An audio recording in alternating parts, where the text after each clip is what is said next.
одоо Тэмүүжин Төвшин гэдэг хоёр гишүүний нэр бол хамгийн яригдчихэж байна шүү дээ. За бүлгийн дарга бол мэдээж чухал. Ягаад тэгэхээр сөрөг хүчтэй яг одоо парламент төр хийдэг улс төрийг өөртөө зангидж авч явдаг тийм хүн байх хэвээр. Хүчтэй лидер байх хэвээр. Манай намаас бол Төвшин Тэмүүжин гэдэг хоёр хүн нэр дэвшиж байгаа юм шиг байна.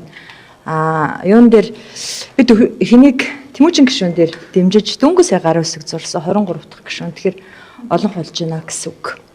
Тэгээ ер нь баяр цогтын одоо гараар дуурдаг те хэлсэн үгийг хэлдэг тийм хүн манай намын бүлгийн даргаж таарахгүй л те.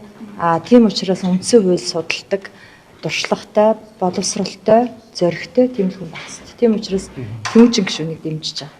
Намын ерөнхий нарийн бичгийн даргын асуудал бас яригдчих шүү дээ. Энэ дээр бол таны хувьд өмнө бас баяр цагт даргын эсрэг байгаагаа бол илэрхийлж ирсэн. Ер нь ямар хүн байх хэрэгтэй юм бэ? Баяр цагт хизээ дарга болсон юм. Баяр цагт юу үздэй төр орлон гүйцэтгэгч байгаа шүү дээ. Дарга болоогүй байгаа. Жинхлэхгүй байх гэж би бодож байна. Би шудрагас гэж байдаг бол жинхлэхгүй. Яг нь таны намын дарга гэрэл даргачин уг нь баяр цагт гэж хүний нэрийг бол оруулж ирсэн үр гүйцэтгэж болгосон шүү дээ. Тэгэхээр энэ бол таны намын гишүүд бол энэ цог гэрэл гэдэг үнийг санал үзэл санааг нь дэмжиж гэж анх намын дарга санасан. Намын дарга ямар хүн оруулж ирэх нь яг өөрийнх нь эрхийн асуудал гэдэг байхгүй юу.